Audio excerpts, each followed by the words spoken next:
What'd you say? And I was like, yeah, one more time for old time's sake. And she's like, oh, drop trow. And she gave me a little hoo-hoo.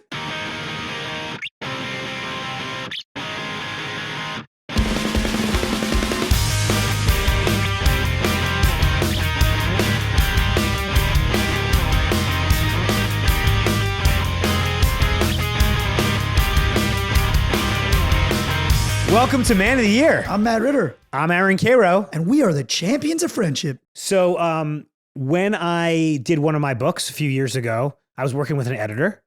And after the book came out, we became friends, social friends, nothing to do with work. And now, many years later, I'm potentially working on another book with her. Oh, nice. And she said to me, she's like, I'm actually like a little apprehensive because we are regular friends. And now we're going to also be work friends. And like, if you call me, like, how do I know if it's like a social thing or a work thing? And I thought that was very interesting because I was like, you won't know. You won't. It's also usually the other way around. I know. It's usually work to friend. I know. Not friend to work. Yeah. Because it gets messier that way. She's right. It does get messier that way. Like, do you want to get a friend a job? That always gets thorny. See, because we work in Hollywood and all of our friends, it's all messy. I love working with friends. Yes. Like, I do really well with it. Yeah. But I will say, you and I would say we speak on the phone, I would say, let's say 20 times a week. Too much. And 19 of those are purely work. Not even how are you? Yeah. No, there isn't even an intro. There's no chit chat. Right. There's no small talk. Now, I suppose we're very confident in our friendship. Yeah. Like, I'm not like, oh, he's just calling me to see if I read his script, but you are just calling me. I go, just tell me if this joke works. That's how the phone, you pick up the phone, it's 8 a.m. I go, tell me if this bit works. Yeah. I mean, you're the only person who calls me that early. You know I'm up. I'm like usually like making my smoothie and you're like, okay, here, page 7. I'm like, hello, how are you? Most of our relationship is about work, but I think that makes our friendship stronger. But I think some people, it's a lot more complicated. Oh, yeah, because we're past it. We're past the chit chat. We're past the like, oh, I have to ease into what I really want to get out of this conversation. Right. I need you to give me a better word than the word I'm using in this sentence. That's it. No, but I agree. Look, I mean, that comes with like a lifetime of shorthand and stuff. But I think most people overthink the line between work and friend. They're always worried about what could happen on the downside. Yeah. Like never thinking about the upside. And like what you're talking about, Hollywood is basically just one big friend circle jerk. Right. I mean, I don't think I would ever be offended if someone called me just for work stuff. So a lot of people do get offended by that though. Right. They feel like, oh, you're using me. Right. It's transactional. I will say this. This is actually a really funny story. This is kind of embarrassing. So I was in New York for the summer and I got multiple texts from comedians that I hadn't talked to in like years on the East Coast.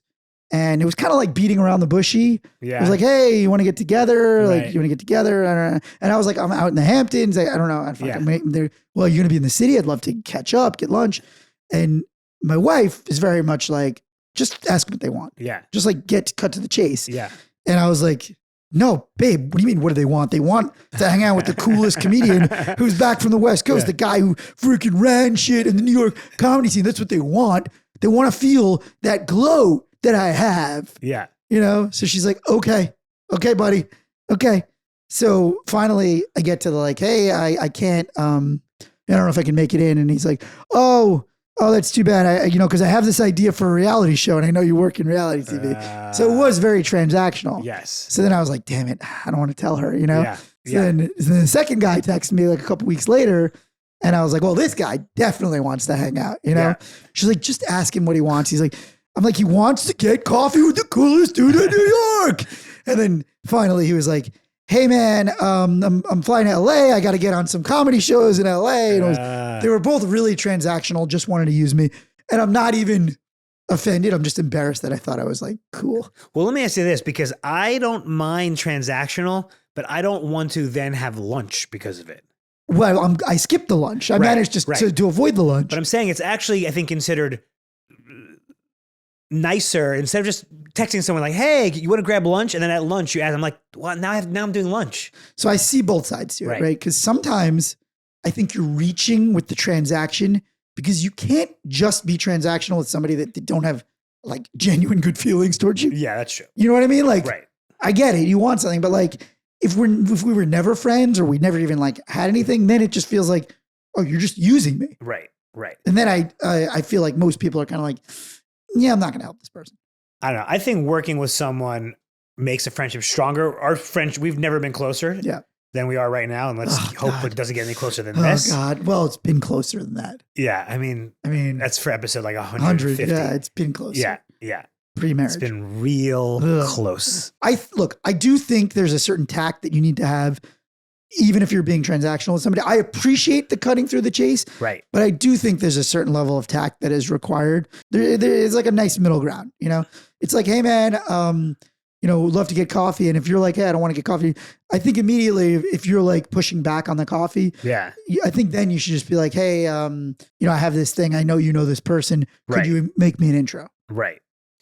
I guess you're saying you don't need it. Yeah, I don't. But a lot of people do. Don't butter me up. Right, but just a lot of people do need the buttering. Right. I want to know from our audience, like, do you need a little buttering up, or are you okay with people just transactionally asking you for things? I suppose our business is so transactional. Everyone's just introducing, putting in favors. But I also feel like you can't, if you're my friend, you can't really be transactional.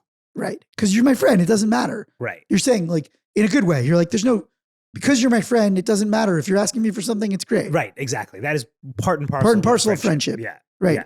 Is that you do things for your friends. That's mostly what friendship is. Right. It's just doing stuff for people. Yeah. Which is why I think I'm closer with some of my people I work with, because you're always transacting. Yeah. You're communicating more often. Yeah. I mean, most of my day is getting people to read my scripts. Yeah. I was going to say, like, in our line of work, like asking someone to read your script. I mean, that's a line cross. That's what I was talking about. Like, do I know you? Right.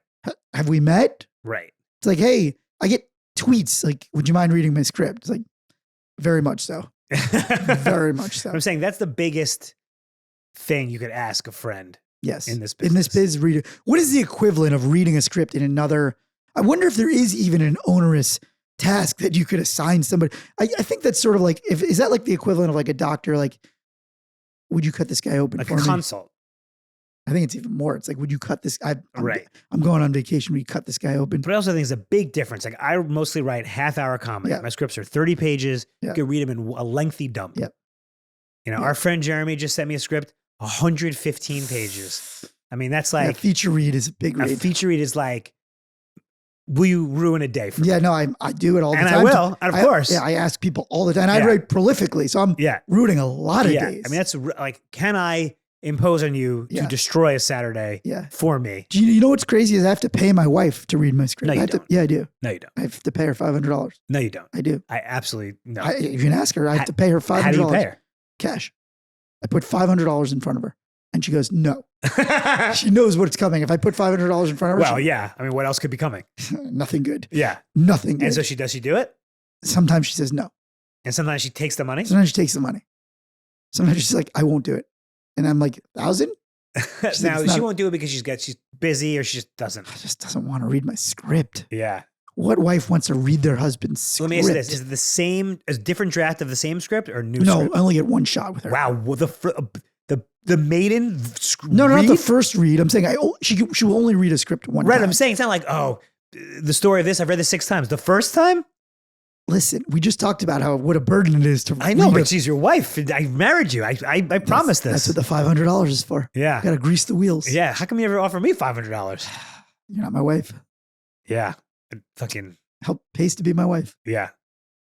$500. It pays $500. I love greasing people so much that I grease my own wife. You give her, you put it in your hand. I fold up the bills. I don't fold those up. I spread them out so they look like more than they are. So she can't tell how many there are. I put them in like a fan, so you can't really tell. Oh my Could God. be more. So there's a great Wall Street Journal article you sent me, which was basically that people don't want work friends anymore. Like, work friends are out. Gen Z doesn't like work friends anymore. And I believe it's because they're just like, why? They also spend like 7 months at a job. Right. But also it's like, I remember I was at Morgan Stanley. That was my one job. I was on Wall Street. And on Fridays, they sometimes have like a happy hour beer thing. And I was just like, can I instead go home? Yeah. Like, why do I want to spend more time in the office? Why do I want to become friends with someone from the office. I don't know. What do you? I was a big work friend guy in my short time in the workplace, but because that was the only good part for me, the drinking, right, the hanging out. That was the only part that I looked forward to. Right. I was like the social fun guy in the office. That was like my role.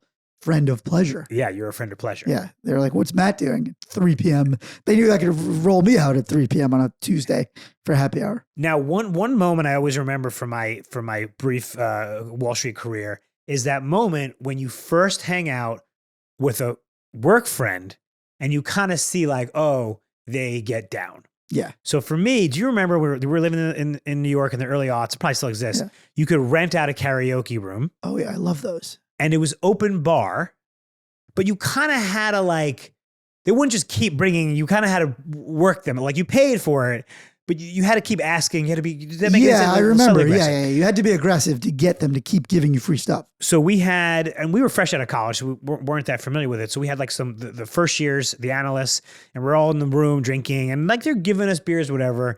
And our buddy Chi comes in, and he had known, how this works before. He'd been the job a year before, and he goes, "We need 10 Sapporos, 10 shots, 40 sake bombs." And I was like, "Dude, I didn't know you were into this stuff." And he goes, "Yeah."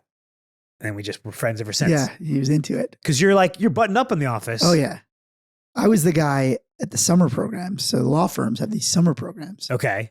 So that's where they are enticing the summers into thinking this is fun. Summer program before you graduate college. Before you graduate law school. So you're a second year in law school, you get your job offer. Okay. For the summer, you get like an internship, but you're getting paid a lot of money. Yeah. But instead of like working you hard, they're just about showing you a good time. Oh. So friend of pleasure guy, he's like prize guy for this.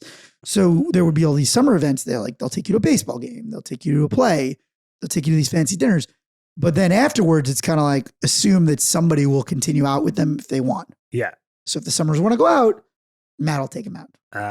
So I started getting a little aggressive because you were supposed to have the firm's tab for these events. Yeah. But then after that, you're not supposed to because the baseball game costs like $50,000. You know, that's the budget that they've allotted. Because it's like hundreds of. Right. So after that, if a couple kids want to go out and you get them a couple beers, it's assumed you'd submit like $80 tab. Yeah. So I started taking them out and I would go clubbing. I would take them out clubbing. I lived in the meatpacking. God, I miss those days. Right. So one night I got a bottle. Yeah.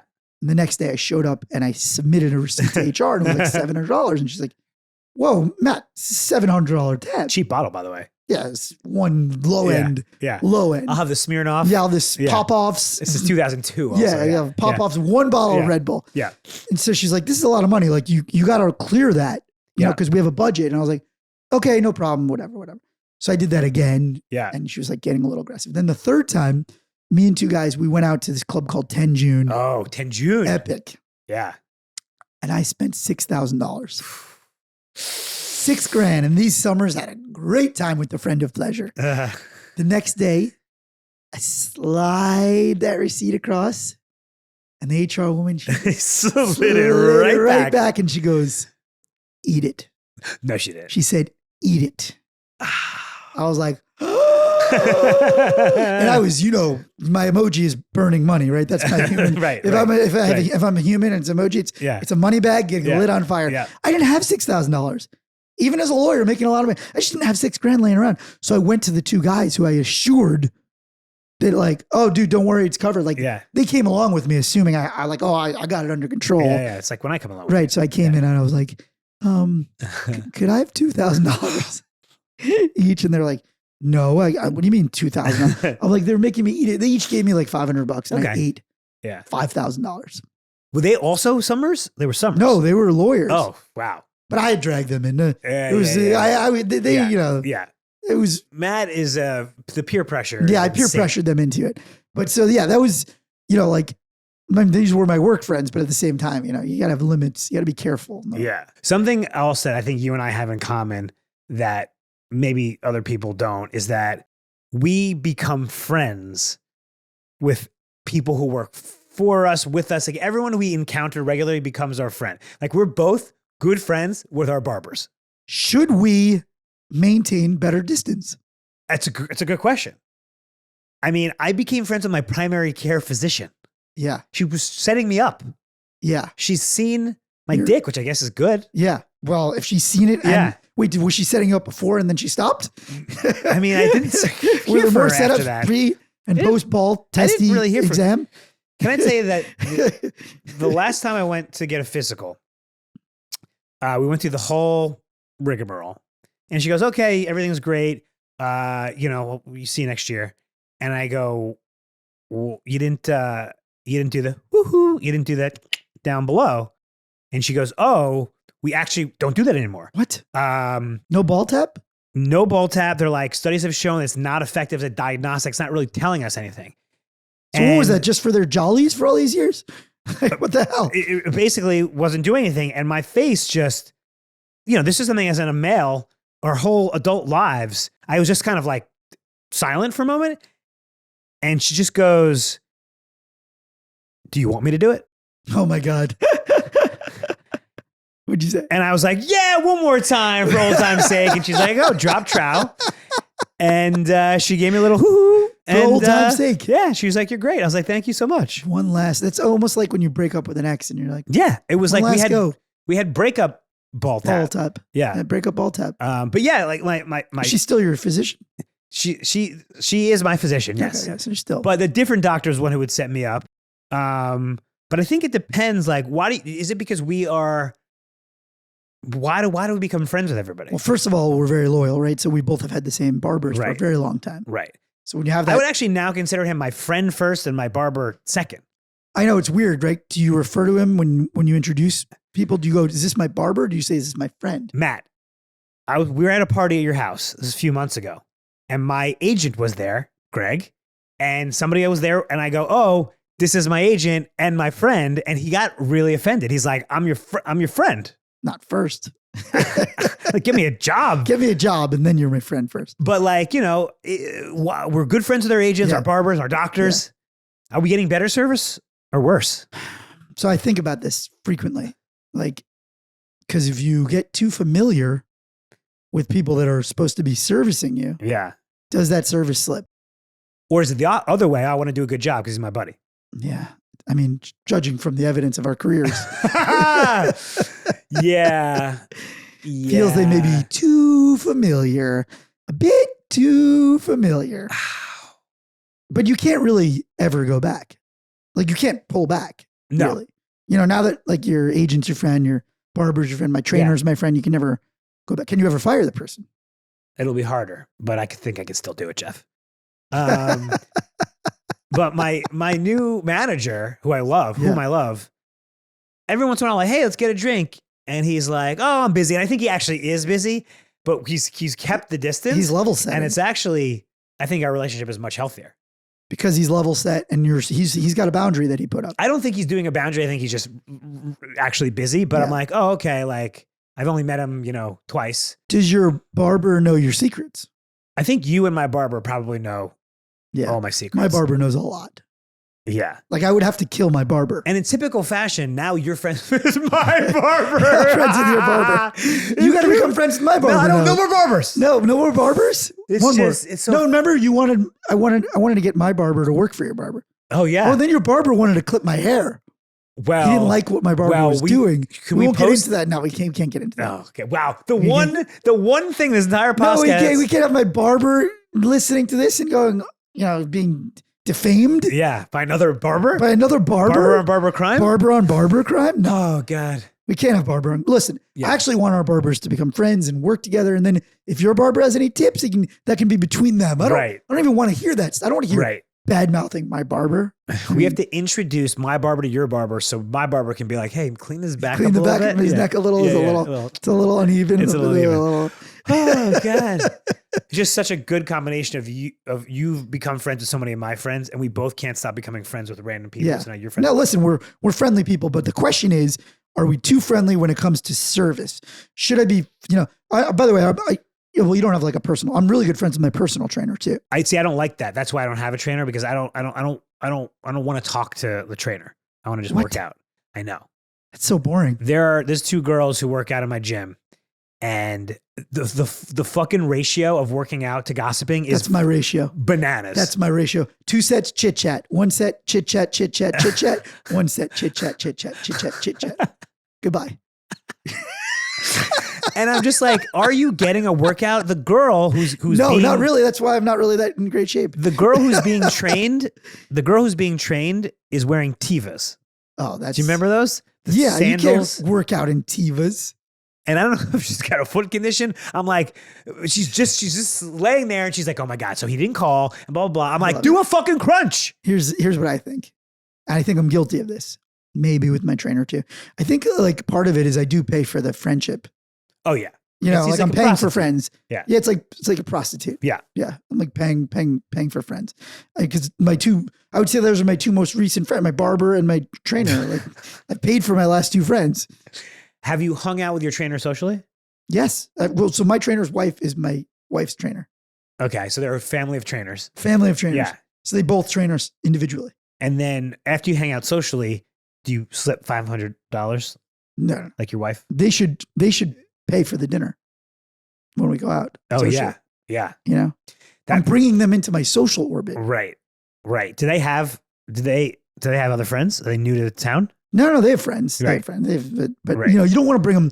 I would say you're probably closer with your barber than I am with my barber or my trainer even. You've brought him well into the inner circle. Yeah. Maybe a little too close. Too deep. He's in deep. Yeah. I mean, he's always like, how's Matt? I'm like, yeah. I mean, he probably thinks that he could stop cutting your hair and still hang out. Oh, he could definitely stop cutting my hair and still hang out. Unacceptable. Gotta keep up. If I saw you out in the street and you were with your trainer, how would you introduce him? I'd say this is my friend, Dean. And you wouldn't say he's also my trainer. He also looks like Arnold Schwarzenegger. It's assumed that if I'm hanging out with a guy who's got it. strong, if I saw your barber and you wouldn't, have you hung out with your barber socially? Yeah.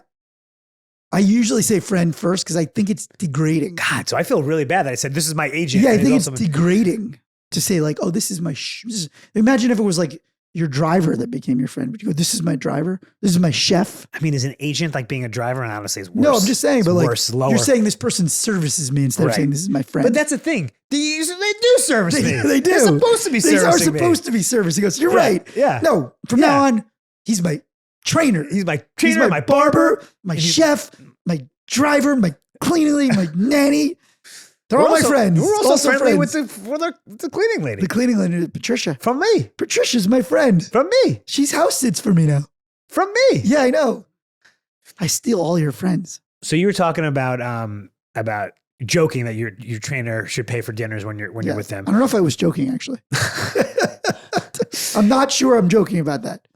One thing we haven't talked about yet is lending friends money or money between friends. Because as you know, we're getting hot. Yeah. Hot. I didn't know we were going to Hot Topic today at the mall. Whoa. As you know, I was recently asked to guarantee a loan. You know what's so funny about that? I didn't know that you could be a guarantor on a loan. Listen, I'm a guarantor. When people think of Aaron Karo, they think this guy can guarantee a loan. Yeah, I thouut you would have to be guaranteed. Well, you have to guarantee. I have to guarantee your guarantee. Who's backstopping you? I think you were a little offended. I was definitely offended. Yeah. I was like, this guy thinks Karo makes more money than me. Yeah. I mean, I think he just thought that I would do it. Yeah. I wouldn't have done it. But I mean, I did the research. Like a lot of shit has to happen for me to be on the hook for this loan. Yeah. But like, just like how my mom's on the hook for my law school loans and not much has to happen for her to be on the hook for all those loans. Has anyone guaranteed you a loan that was a friend? No. Or loaned you any money? Yeah. Loaned me money. Yeah. Yeah. Did you pay it back? No, I'm kidding. So the question about money lending is, should you lend friends money? I mean, I think if a friend really needs money and you can do it, of course, do it. But you have to, the rules, and I think it's a rule with fucking investing, like only lend what you can assume you'll never get back and it won't destroy you. Yes. But also don't lend if you think not getting it back is going to wreck your friendship. Right. I mean, if someone is in dire straits, but I've lent a lot of family members money. Yeah, that's even more fraught. Never got it back from my dad, my cousin. Yeah, a lot Your dad would rather kick the bucket than take it back. He did. He was like, "I owe. I'm out. Yeah, I'm done. How much I owe? I'm done." It's like, who's on the phone? Dad, it's Matt. I need that money. Click. Now, this may be too dark, but when someone passes away, what happens to their debt? I've been running from that problem for a while. No, if you're not on the hook for it, it doesn't matter. But are you on the hook for your parents' debt? No, unless you're a guarantor on it. Okay, only if you're a guarantor. But you could be if you're a co-signer on a loan or you have a shared credit card. Yeah, you but could. It doesn't transfer. No, unless it's the house that's right. Like if they willed you the house, but the house has debt on it, a lien, that lien carries. But let's say your dad had passed away with a lot of money. Passed away with this here 50-cent voucher in his pocket. So 50 cents. Resorts World Casino. That's about the amount of money he had. Yes. So let's say he passed away with $1 million and you're his heir. Yep. But he also owes people money. Does that come out of your $1 million? That's a good question. We got to get a Will's lawyer on the phone. Yeah. Wait, so back to the loaning money, because I don't know the answer to that. So I have a friend who paid for another friend's rehab. Okay. Expensive proposition, like a high-end rehab. I mean, high-end rehab, like an inpatient? Yeah, 30 day. 30 day? Yeah. I mean, can I guess how much it was? Do you know how much it was? Yeah. 30-day inpatient rehab. No insurance? No insurance. Most of the high-ends don't take insurance. $75,000? No, less. 20,000. It was like 28. Okay. So it's less than $1,000 a day? Yeah. Not that seems like that. But go to rehab. So would you do that if you had the money? He was going to die if he didn't go to rehab? You don't know that. You don't know if he's going to die. You don't know if he's going to relapse. I mean, do I have the money? If I have the money, yeah. I think you do it. What else choice do I have? But what if they relapse and they then need never again? You get one shot, one rehab. One rehab shot. One rehab. You get one get out of one. One get out of rehab free. Yeah, I think people are like, they overthink the money. Like I think if you have the money, lend it to your friend. Yeah. Don't ever expect to get it back. Rehab is not really a lending. That's like I'm paying for your rehab. Yeah. Would you pay for a friend's like surgery? If they needed desperate surgery? No, like cosmetic, like penile implant, breast implant. A friend? Yeah. A male friend? Yeah. No. You wouldn't, if you had the money. If a friend came to you and was like, listen, I gotta. The problem is now I want to get calf implants. If I've got $100 million so I can kind of be a friend of pleasure. Yeah. Problem is then everybody's coming out of the woodworks. Yeah, exactly. Everybody wants a boob job then. Yeah. Everyone wants a calf implant. I wouldn't need a calf implant because my calves are fucking huge. I can't even get my jeans off. I know, huge calves. Yeah. Yeah, look, I think money can definitely be the cause of a lot of problems. But you're describing having like too much money, basically. Yeah, too much. No, but if you don't have a lot of, if you don't have a lot of people struggle with money, right? And so when a friend, is asking for money and you don't have a lot of money, it's hard because you're like, this is going to be a problem for me. Yeah. So don't do it. You got to go. I think you just have to go to the right person if you're going to borrow money from a friend. Right. They both have to be the right people. Right. It's got someone who cares about you enough, but also has enough money. Yeah. But also on the other end, like you gotta try. You gotta make an effort to get that money back. Yeah. You have to pay them if you're the borrower. Yeah. You have to. Yeah. Even if you don't pay it back, you have to try to pay it back. You know what I think? I think most people don't pay it back. Yeah. I think most friends who borrow money from their friends don't end up paying it back. If I had to guess. Yeah. Less than half. Oh, definitely less than half. But you got to try. Yeah. You got to give it like the old college try of like, hey, just send $50 a month. Yeah, exactly. You start off on a program, on a payment you do plan. like one of those like fucking, what's the woman with the thing? The layaway? Yeah, the nickels for children in Africa. What's it? Sarah McLachlan? Am I combining Sally Struthers? Sally Struthers. You do a little Sally Struthers. For $25 a day, I will pay back that $10,000 you lent me. Yeah. So I've lent my cousin a bunch of money, and I always just get annoyed that he like smokes high-end weed. Oh, yeah. Because like if you're borrowing money from me, like you can't be walking around with luxury goods. Yeah. Like he's going into MedMen. Like I want to see you in a deep alleyway. I respect people who do drugs in their budget. Like if you're broke, smoke crack. Like I respect that. Or like, because I want to, like, sometimes I'll see him with the MedMen stuff and I'll be like, didn't you just borrow money from me? And he's like, yeah, but that was for rent. And they're like, oh, but that was for this. Yeah. This is my money. He's like, no, this is my money that I made. Yeah. So I'm using my money on MedMen. Your money went to rent. It's like, no. If you're going to borrow my money, we're going to go to the paint store and you're going to huff glue. That's you. You're going to huff paint. That's what we're doing. Is that the most economical drug, you think? Huffing paint? Yeah. Or sniffing glue? Yeah. Sniffing glue has to be the most economical. Literally, Elmer, is it not? It's not Elmer's, right? I think you got to get the Crazy glue, $7.99? No, I think you got to get rubber cement. Oh, you can't like sniff crazy glue? I don't think so. What about huffing paint? Huffing paint's got to be the cheapest because you can buy paint $10. Yeah. And you just close the garage. Yeah. And you just leave it open. Isn't that the whole thing? The thing about huffing paint, it's just like, it's the same thing with the weed. It's got all the wacky flavors. It's like, oh, purple haze, green kush. That's the name of the paint colors. Indica. Bone. Yeah, bone. Eggshell. Eggshell. Yeah. Eggshell. Yeah. Huff eggshell. You think different color paint tastes different when you huff it? Probably. Yeah. I would imagine the greens. The and red blues. is the best. Oh, you think the red is the best in everything. The red, you feel like candy. You feel like you're in Coachella Valley. Paint. Yeah. Like Coachella Valley, spoken like someone who's never been to Coachella. I've never been to Coachella. No one says nice? Coachella Valley. Anyway, do you huff paint? Please let us know. Let us know if you ever borrowed money. And if you borrow money, can you then spend money on luxury items? Subscribe to the podcast. Give us a 5-star review. Leave us a review if you'd like. We're on socials at Man of the Year Podcast and manoftheyearpodcast.com. And remember, be good to yourself, be good to your friends. Love you, buddy.